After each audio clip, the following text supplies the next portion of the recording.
दोस्तों आज के इस वीडियो में हम भारत के सबसे लोकप्रिय लोगों में से एक महात्मा गांधी के जीवन के बारे में जानेंगे कि किस तरह से आखिर अहिंसा के मार्ग पर चलने वाले गांधी जी ने अंग्रेजी हुकूमत को हिलाकर रख दिया था। तो दोस्तों इस कहानी की शुरुआत होती है 2 अक्टूबर 1869 से, जब गुजरात के पोरबंदर शहर में महात्मा गांधी जी का जन्म हुआ। उनके पिता का नाम करमचंद गांधी और माँ का नाम पुतलीबाई था। हालांकि भले ही गांधी जी पोरबंदर शहर में पैदा हुए थे, लेकिन जन्म के कुछ साल बाद ही उनका पूरा परिवार राजकोट में रहने लगा और फिर गांधी जी की शुरुआती पढ़ाई भी वहीं से हुई थी। और दोस्तों 9 साल की उम्र में पहली बार स्कूल जाने वाले गांधी जी शुरू से ही काफी शर्मीले थे और वह बचपन से ही किताबों को अपना दोस्त मानते थे। और फिर आगे चलकर महज 13 साल की उम्र में ही उनकी शादी उनसे 1 साल बड़ी लड़की कस्तूरबा से हो गई। दरअसल भारत में उस समय शादियां काफी छोटी उम्र में ही हो जाया करती थी। हालांकि आगे चलकर जब गांधी जी करीब 15 साल के थे तब उनके पिता का निधन हो गया और फिर पिता के निधन के 1 साल बाद ही गांधी जी की पहली संतान भी हुई।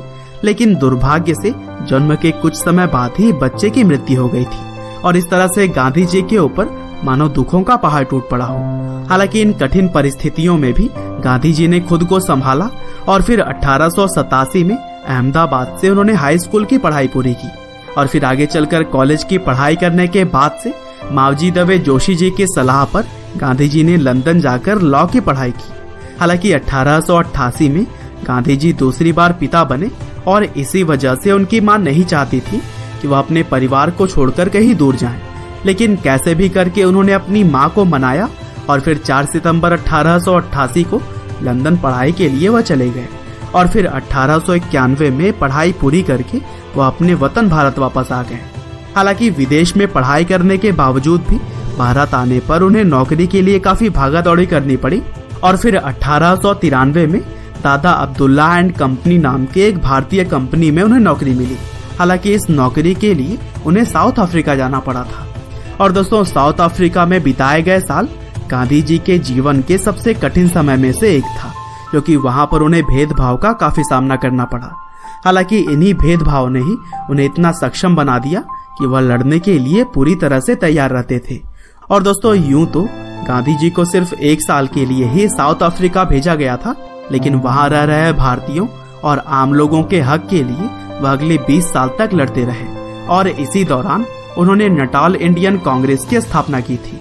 और दोस्तों अफ्रीका में रहते हुए गांधी जी ने एक निडर सिविल राइट्स एक्टिविस्ट के रूप में खुद की पहचान बना ली थी और फिर गोपाल कृष्ण गोखले, जो कि इंडियन नेशनल कांग्रेस के एक सीनियर लीडर थे, उन्होंने गांधी जी से भारत वापस आकर अपने देश को आजाद करवाने के लिए लोगों की मदद करने की बात कही। और फिर इस तरह से 1915 में गांधी जी भारत वापस आ गए और फिर यहाँ आकर उन्होंने इंडियन नेशनल कांग्रेस ज्वाइन करके भारत की आजादी में अपना सहयोग शुरू कर दिया। और दोस्तों भारत के अंदर महज कुछ सालों में ही वह लोगों के चहेते बन गए और फिर अहिंसा के मार्ग पर चलते हुए उन्होंने भारत के लोगों में एकता की गांठ बांध दी। यहाँ तक कि उन्होंने अलग अलग धर्म और जात के लोगों को भी एक साथ लाने का काम किया। और दोस्तों 1922 में गांधी जी ने असहयोग आंदोलन चलाया, जिसके तहत अंग्रेजी चीजों का इस्तेमाल भारतीय लोगों ने लगभग बंद ही कर दिया था। और फिर जब यह आंदोलन काफी सफल साबित हो रहा था तब महात्मा गांधी को 1922 में 2 सालों के लिए जेल भेज दिया गया। हालांकि गांधी जी के जेल जाने पर लोगों के अंदर और भी गुस्सा आ गया, जिसकी वजह से पूरा भारत अब एक होने लगा था। और फिर इसी कड़ी में ही मार्च 1930 में दांडी यात्रा को भी अंजाम दिया गया, जिसमें कि 60,000 लोगों की गिरफ्तारी हुई। और फिर इसी तरह से ही आगे भी गांधी जी के नेतृत्व में क्विट इंडिया मूवमेंट की तरह ही कई और भी आंदोलनों को अंजाम दिया जाता रहा और इस दौरान गांधी जी की बहुत बार गिरफ्तारी भी हुई।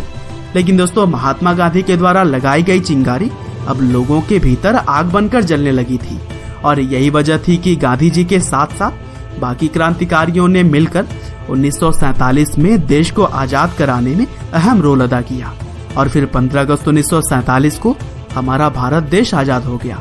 हालांकि अभी देश के अंदर आजादी का जश्न चल ही रहा था, तभी 30 जनवरी 1948 को नाथूराम गोडसे ने गांधी जी की गोली मारकर हत्या कर दी और फिर इस घटना ने न सिर्फ देश में बल्कि पूरी दुनिया में ही शोक फैला दिया।